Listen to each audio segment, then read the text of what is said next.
Las 8 de la mañana con 42 minutos en el tiempo del centro de la República. Tema de temas, este anuncio que se hizo ayer sobre reforma al sistema de pensiones en nuestro país, al sistema de ahorro para el retiro, y bueno, todo lo que implica el anuncio que se hizo en voz del secretario de Hacienda, del presidente del Consejo Coordinador Empresarial, del secretario de la CTM, de los que estuvieron ahí presentes para hablar de un asunto que involucra pues al país, a millones de personas y lo que esto puede representar. Buscamos al secretario de Hacienda, Arturo Herrera. Sé que va corriendo, pero bueno, estos minutos que nos permite conversar con él nos permitirán escuchar la explicación esencial de por qué la reforma y del contenido esencial de la reforma. Gracias, Arturo, secretario, por estar aquí esta mañana. Buenos días.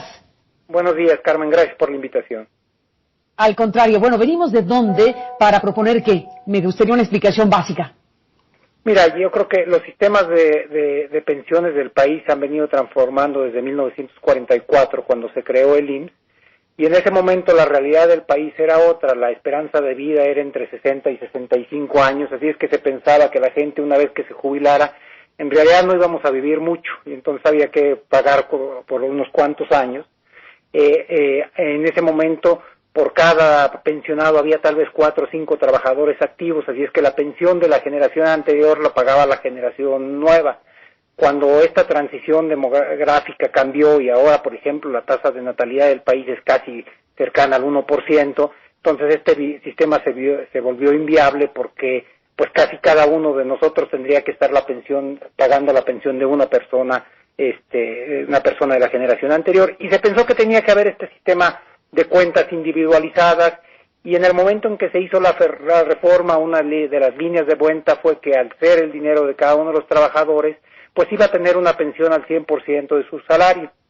Y esto es cierto siempre y cuando se aporte lo suficiente, pero las aportaciones han sido muy menores, y para trabajadores por encima de 4 o 5 salarios mínimos, esto querría decir, como estamos hoy, que en el momento de su retiro iban a recibir únicamente alrededor de una tercera parte de su salario, es decir, cuando pasaran de ser trabajadores en activo a jubilado, al día siguiente iban a perder el 70% de sus ingresos, y eso era algo que nos parece que era inadmisible, que iba a tener un impacto brutal en el nivel de vida de los trabajadores, y estuvimos buscando un mecanismo que permitiera a los trabajadores retirarse con una pensión digna y justa. Ese es el quid del asunto, una pensión digna y justa.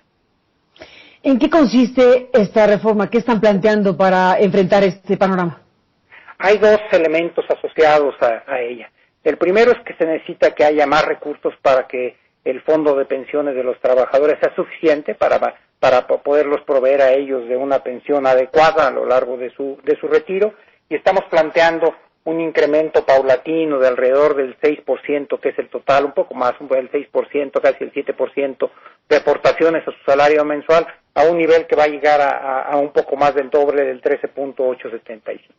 Las pensiones, las aportaciones se hacen en 3 partes: las hacen los trabajadores, las hace el gobierno y las hacen los empresarios. Dadas las características de la fuerza laboral en México, donde los salarios son hoy, a pesar de que se ha incrementado el salario mínimo, relativamente bajo, hubo muy rápido en la discusión un acuerdo de que la carga fundamental de este periodo de transición tenía que recaer en los patrones. Y yo creo que ahí este ha sido uno de los elementos novedosos de esta negociación, Carmen. Estamos ante una clase empresarial que, a diferencia del pasado, hoy tiene un alto sentido de responsabilidad social. Carlos Salazar jugó un rol central en ello, no solamente en ayudar a liderar la iniciativa, sino en convencer a sus pares dentro del sector empresarial.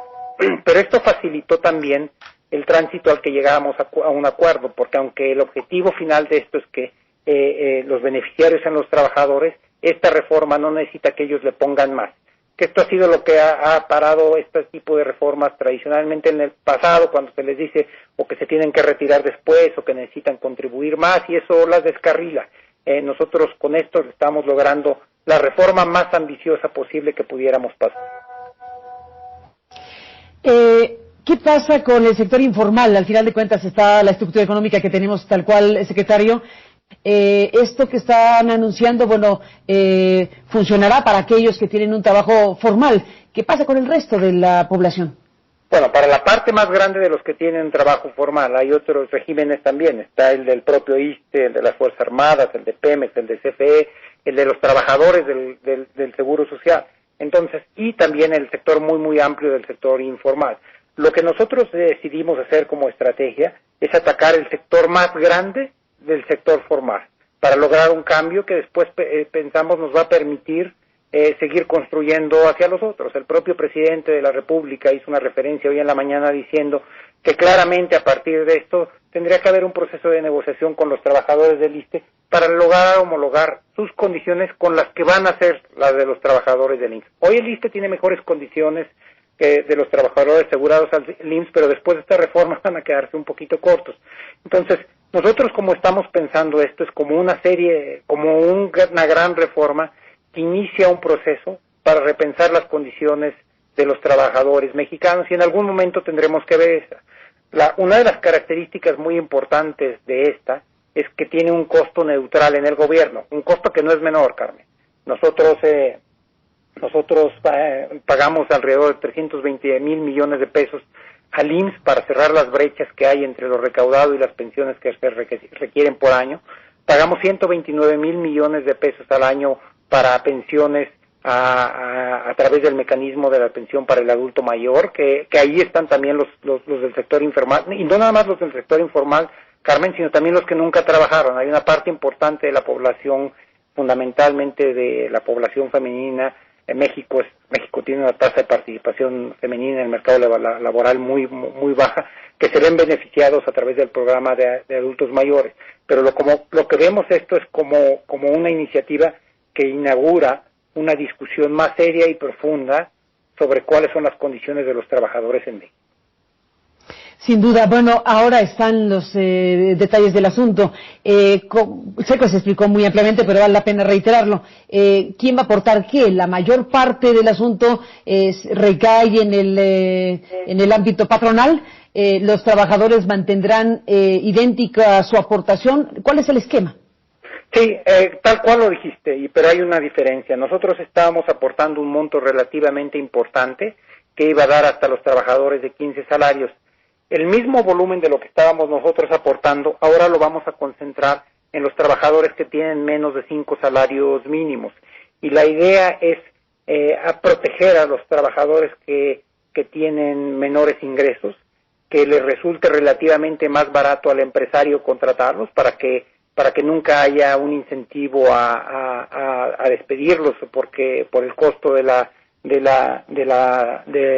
seguridad social, ¿no? Entonces, sí nosotros mantenemos el mismo monto, pero lo estamos redistribuyendo. Además de eso, como decía, nosotros estamos haciendo una serie de aportaciones que son muy importantes a la seguridad social, que van fuera del acuerdo. Te decía que son alrededor de 320,000 millones de pesos para los trabajadores que no son del IMSS. Tenemos que aportar, además de directamente el presupuesto federal, 24,000 millones de pesos para los trabajadores del IMSS y casi 250,000 millones de pesos para los trabajadores del ISSSTE. Entonces, no fue motivo de la presentación de la discusión ayer, pero las contribuciones del Estado al sistema de pensiones del país son muy amplias. Sin duda. Bueno, pues de todo esto habremos de seguir hablando. Se presenta la iniciativa desde el Ejecutivo, pero ya supongo llevan un tramo avanzado de negociación con legisladores. ¿Cómo está el estado de las cosas para la reforma en materia legislativa?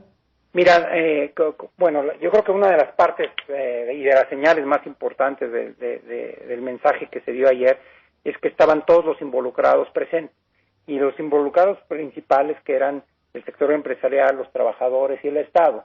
Pero lo que fue novedoso fue el que estuvieran presentes también los dos presidentes de las juntas de coordinación política de la Cámara de Senadores y la Cámara de Diputados. El presidente que de estos temas políticos sabe mucho más que yo, me pidió esta misma semana que les hiciéramos una presentación para saber si podíamos contar con el apoyo o no. Son órganos autónomos, queríamos saber si una reforma de este calado la veían con simpatía y si estaban dispuestas a empujarla. Parte de los temas más complejos de estas reformas no es diseñarlas bien, sino saber si pueden ser aprobadas.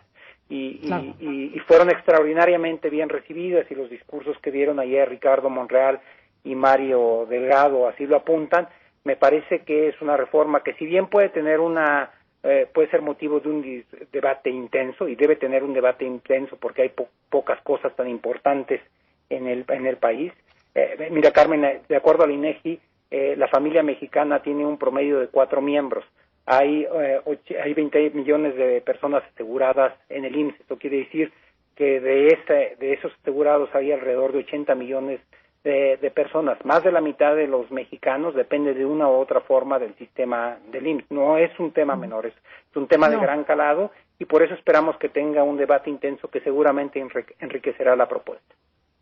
Pues es un tema enorme, sin duda, enorme, secretario, y del cual seguiremos hablando, si me lo permite, pero bueno, por lo pronto ahí está la explicación esencial de este planteamiento que se está haciendo al Congreso mexicano. Y bueno, nos despedimos, secretario, pero no me despido del todo, solamente una pregunta, porque no puedo no preguntar de la escena que se dio ayer sobre el tema del cubrebocas, porque bueno, al final tenemos una declaración suya, una declaración del presidente, el tema de la importancia de usar o no cubrebocas. ¿Qué es exactamente lo que usted dijo o quiso decir cuando dijo lo que dijo y fue comentado? A ver, explíqueme.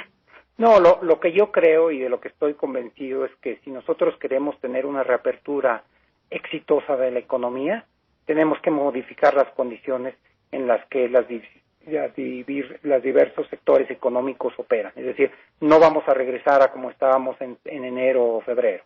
Eso va a requerir que en algunos lugares de trabajo, como aquí en la Secretaría de Hacienda, se exija el cubrebocas. Eso va a requerir que en otros lugares de trabajo, como también pasa aquí en Palacio Nacional, se le tome la temperatura a la gente antes de entrar. En los trabajos de las líneas de producción, donde están los trabajadores más cercanos uno a otro, se están utilizando caretas.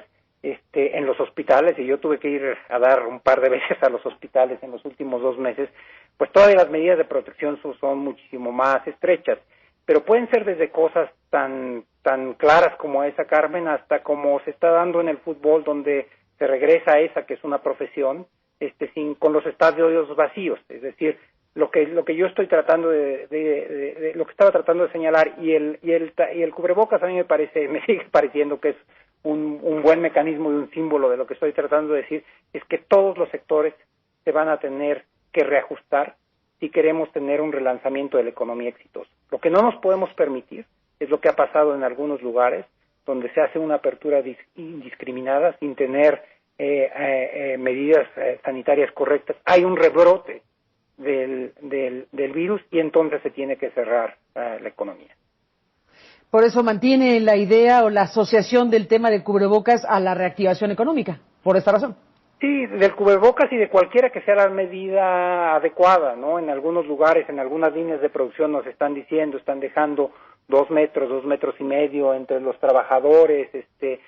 Tú sabes, muchas de las reuniones, sobre todo en cuestiones, por ejemplo, de finanzas, de derechos, se están haciendo de manera remota, etcétera. Cada quien tiene que encontrar cuál es el mecanismo adecuado. En algunos de esos será el cubrebocas, pero lo que no podemos pensar es que es un regreso a la normalidad que teníamos antes. Esta es una nueva normalidad.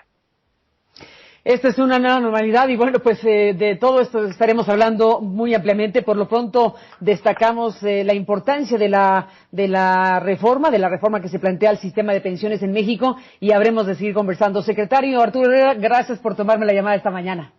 No, gracias a ti, Carmen. Hasta luego. Gracias y hasta la próxima.